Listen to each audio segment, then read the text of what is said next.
Ada banyak yang bisa kita renungkan mengenai kasih yang terdapat di dalam Alkitab, yaitu apalagi yang terdapat di dalam Perjanjian Baru, dan saya akan renungkan sekitar 25 di antaranya. Dan yang pertama ini yang akan kita renungkan adalah pertama Korintus di pasal 13. Saya akan bacakan terlebih dahulu dari ayat pertama sampai akhir.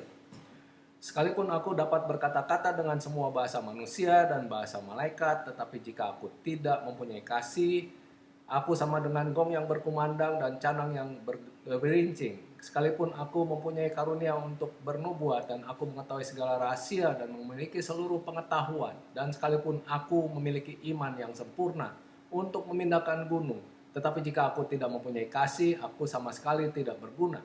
Dan sekalipun aku membagi-bagikan segala sesuatu yang ada padaku, bahkan menyerahkan tubuhku untuk dibakar, tapi jika aku tidak mempunyai kasih, sedikit pun tidak ada faedahnya bagiku. Kasih itu sabar, kasih itu murah hati, ia tidak cemburu, ia tidak memegahkan diri, dan tidak sombong.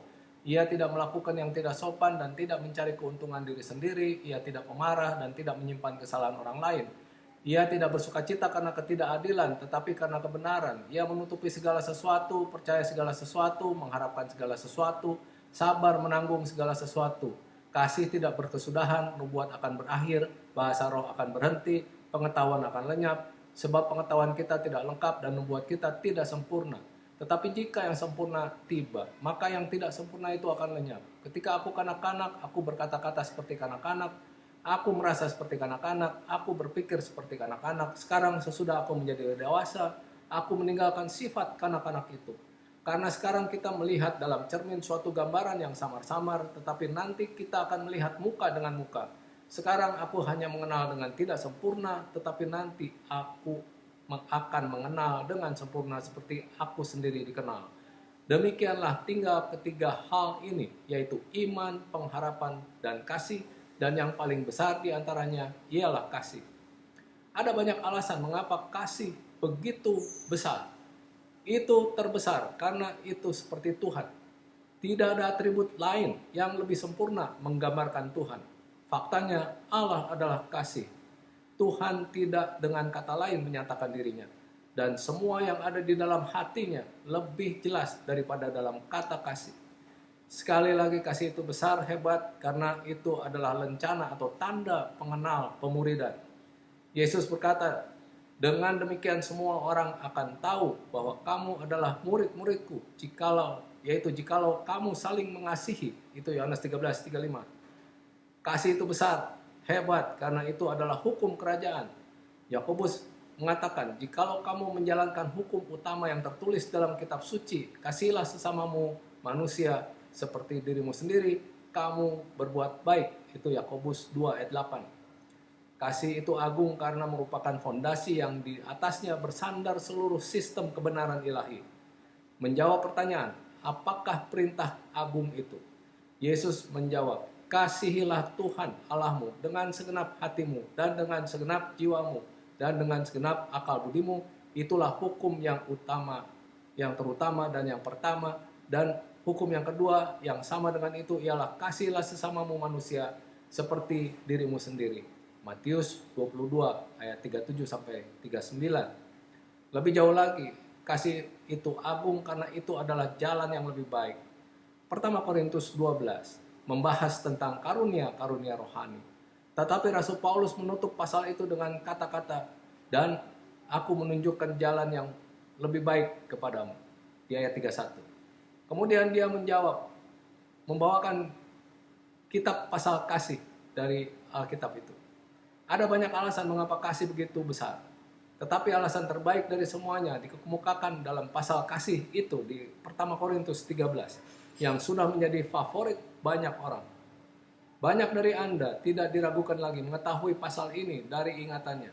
Tapi jangan biarkan keakraban Anda dengannya menjadi begitu umum sehingga Anda mengabaikan beberapa prinsip mendalam yang terkandung di dalamnya. Kalau kita lihat ayat 1-3, itu adalah utama dari setiap kegiatan umat Kristen. 3 ayat pertama dari pertama Korintus 13 itu menunjukkan kepada kita bahwa kasih adalah hal terbesar di dunia. Karena itu adalah sumber utama dari setiap aktivitas orang Kristen. Apapun manusia atau apapun yang dia lakukan, akan menjadi sangat sedikit tanpa kasih.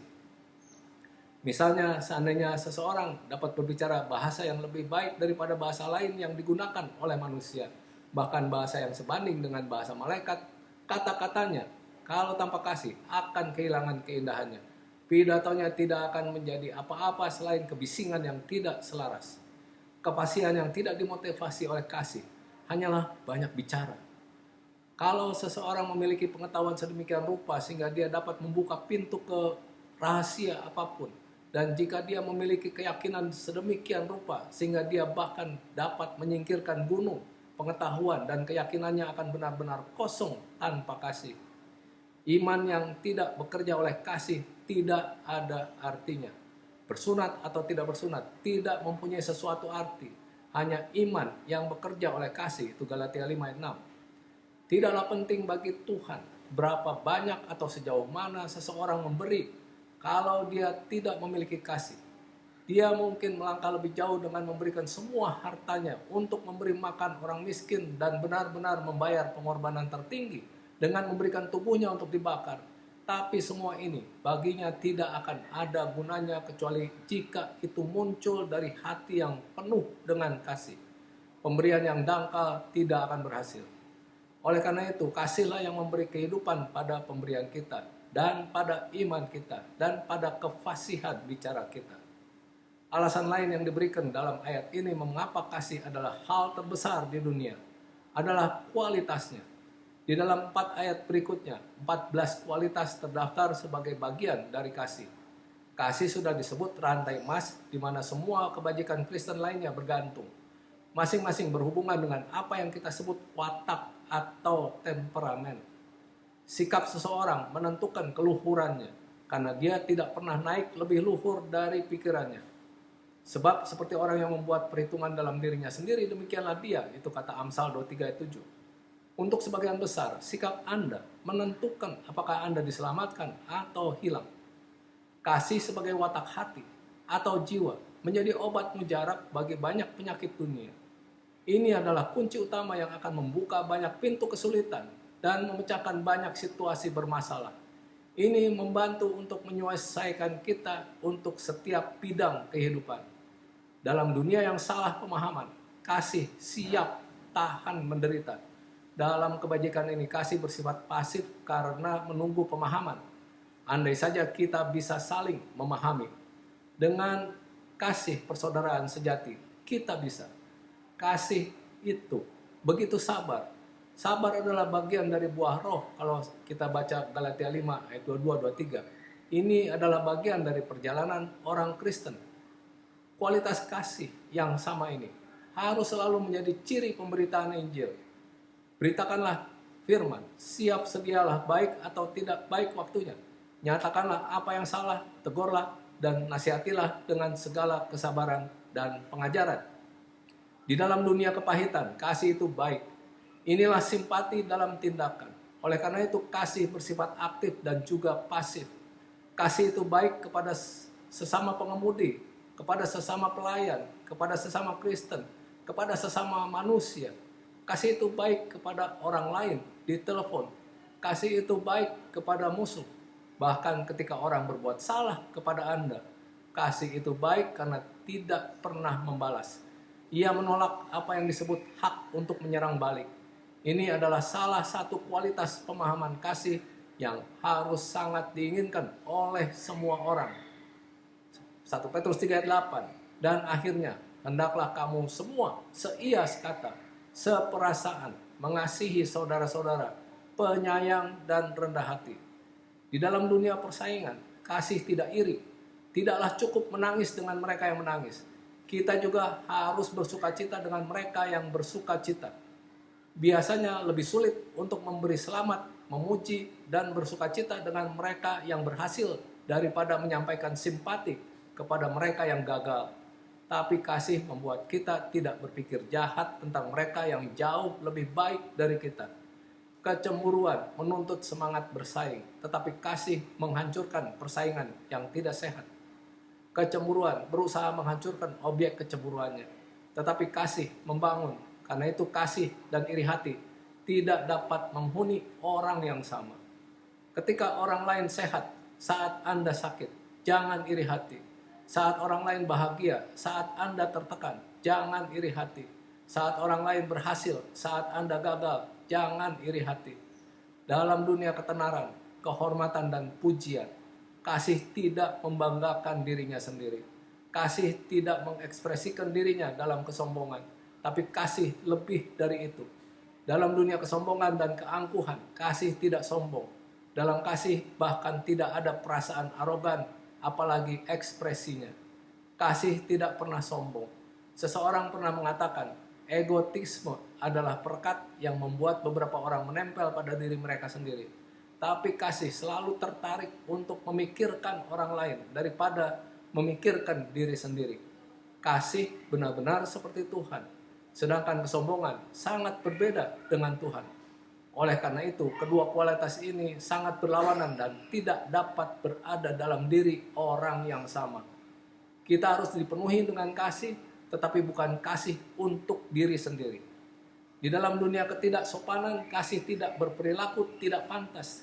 Ini adalah kasih dalam masyarakat, dalam pekerjaan, atau bermain, di rumah, atau di luar. Kasih selalu memiliki tata krama terbaik dan memerintahkan rasa hormat semua orang. Dia bertindak dengan sopan santun karena tidak hanya sadar akan manusia, tapi juga sadar akan Tuhan. Dalam dunia yang mementingkan diri sendiri, kasih tidak mencari miliknya sendiri, apalagi yang lain. Kasih membantu manusia untuk melayani daripada dilayani. Jauh lebih tertarik melayani daripada dilayani. Yesus berkata kepada murid-muridnya, "Aku memberikan perintah baru kepada kamu, yaitu supaya kamu saling mengasihi, sama seperti aku telah mengasihi kamu, demikian pula kamu harus saling mengasihi." Yohanes 13 ayat 34. Mereka selalu diajarkan untuk mengasihi, tetapi Yesus memberikan kedalaman baru pada kasih itu. Seperti aku telah mengasihi kamu. Kristus adalah contoh sempurna dari kasih yang tidak mementingkan diri sendiri. Mari kita tidak mencari milik kita sendiri. Di dunia yang penuh amarah, kedongkolan, kebencian, kekerasan, dan kelaliman, kasih tidak terprovokasi. Dibutuhkan banyak hal untuk membuat kasih menjadi hilang akal atau murka, karena kasih itu bijaksana. Pengkhotbah 7:9, janganlah lekas-lekas marah dalam hati, karena amarah menetap dalam dada orang bodoh. Apapun yang mungkin dicapai melalui kemarahan dapat dicapai dengan lebih baik dalam beberapa cara lain. Yakobus 1 ayat 19, hendaklah cepat untuk mendengar, tetapi lambat untuk berkata-kata dan juga lambat untuk marah. Efesus 4 ayat 26, apabila kamu menjadi marah, janganlah kamu berbuat dosa. Janganlah matahari terbenam sebelum padam amarahmu. Matius 5:22, setiap orang yang marah terhadap saudaranya harus dihukum. Dalam dunia ketidaktulusan, kasih tidak memperhitungkan kejahatan. Kasih tidak dapat memberikan penilaian yang cepat. Ingat kata-kata Yesus, jangan menghakimi supaya kamu tidak dihakimi. Matius 7 ayat 1. Semoga kita selalu dibimbing oleh 4 aturan ini. Yang pertama, kita tidak berhak mengambil kesimpulan yang tidak menguntungkan tentang orang lain sampai kita memiliki pengetahuan penuh tentang semua fakta dalam kasus tersebut. Yang kedua, kita harus waspada terhadap beratnya penilaian yang tidak semestinya. Yang ketiga, kita tidak boleh membiarkan motif buruk merusak keputusan kita. Yang keempat, ketika tindakan seseorang dapat menjadi konstruksi yang menguntungkan atau tidak menguntungkan, kita terikat dalam kasih Kristen untuk selalu mengambil pandangan yang menguntungkan. Di dalam dunia kecemburuan, kasih tidak bersukacita karena ketidakbenaran, tapi bersukacita karena kebenaran. Dengan kata lain, kasih tidak pernah menertawakan malapetaka. Ironisnya, tidak pernah dikatakan bahwa melalui malapetaka dia mendapat apa yang akan datang kepadanya atau dia memintanya. Kasih akan mengulurkan tangan, membantu musuh terburuknya ketika dia membutuhkan. Yesus menggambarkan kasih semacam ini ketika dia berdoa untuk musuh-musuhnya dan meminta Tuhan untuk membantu mereka yang telah menganiayanya dengan begitu kejam. Di dalam dunia pengecut, kasih menanggung segala sesuatu. Kasih mengembangkan kesabaran, keberanian, dan kekuatan. Kita yang menjadi putus asa dan mudah menyerah membutuhkan kasih seperti ini. Dalam dunia kecurigaan, kasih percaya segala sesuatu. Alih-alih berpikir orang memiliki motif tersembunyi dalam semua yang mereka lakukan, kasih akan selalu menempatkan konstruksi terbaik pada tindakan seseorang. Kasih tidak curiga terhadap orang lain. Di dalam dunia pesimisme, kasih mengharapkan segala sesuatu. Kasih tidak pedih dalam hidup, tapi dapat melihat di balik setiap awan gelap lapisan perak. Dia percaya bahwa segala sesuatunya benar-benar akan menghasilkan kebaikan. Roma 8:28, kita tahu sekarang bahwa Allah turut bekerja dalam segala sesuatu untuk mendatangkan kebaikan bagi mereka yang mengasihi Dia, yaitu bagi mereka yang terpanggil sesuai dengan rencana Allah. Di dalam dunia penganiayaan, kasih menanggung segala sesuatu. Lihatlah potret terakhir dari segalanya. Menanggung atau menutupi segala sesuatu, percaya segala sesuatu, mengharapkan segala sesuatu, bertahan dalam segala sesuatu. Inilah kasih yang tidak mengenal batasnya. Kesabaran tidak ada akhirnya untuk kepercayaannya. Tidak ada harapan yang pudar. Argumen terakhir, Rasul Paulus dalam 6 ayat terakhir dapat diringkas dalam 2 kata. Kasih tidak berkesudahan, bertahan selamanya. Kasih adalah hal terbesar di dunia karena bertahan selamanya. Kalau dibandingkan dengan kasih, semua hal lain hanyalah sementara dan tidak tetap. Kasih seperti Tuhan adalah kekal. Kasih tidak pernah gagal. Tetapi nubuatan digenapi dan disingkirkan. Karunia bahasa lidah memenuhi tujuannya dan berhenti. Dan pengetahuan supranatural tidak lagi diperlukan ketika hukum kemerdekaan yang sempurna datang. Seorang anak menyimpan mainannya ketika dia tumbuh dewasa karena dia tidak memainkannya lagi. Kita tidak menggunakan cermin buram ketika cermin yang memantulkan diri sangat jelas tersedia. Kebutuhan akan kasih lebih besar dari sebelumnya. Kemampuan ini berhenti, tetapi kasih tetap hidup. Berbeda dengan karunia-karunia sementara itu, iman dan harapan adalah sifat-sifat yang kekal. Iman adalah landasan hidup kita, dan harapan adalah sauh jiwa kita. Namun kasih lebih besar dari ini, karena kasih akan bertahan lebih lama dari mereka berdua.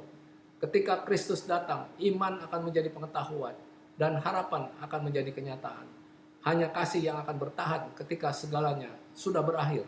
Tetapi sekarang tinggallah iman, harapan, dan kasih ketiganya. Dan yang terbesar adalah kasih. Kasih Allah begitu besar sehingga Dia memberikan anaknya yang tunggal untuk penebusan manusia. Kasih Kristus begitu besar sehingga Dia memberikan hidupnya agar kita dapat menikmati hidup yang kekal di hadirat Allah, Kristus, dan para malaikat kudus. Apakah Anda tidak cukup mengasihi Dia untuk melakukan kehendak-Nya? Maukah Anda tidak percaya pada namanya hari ini? Bertobat dari setiap dosa dalam hidup Anda, mengakui namanya di hadapan manusia, dan dikuburkan bersamanya dengan baptisan untuk bangkit berjalan dalam kehidupan yang baru. Kita nanti teruskan di pelajaran yang kedua.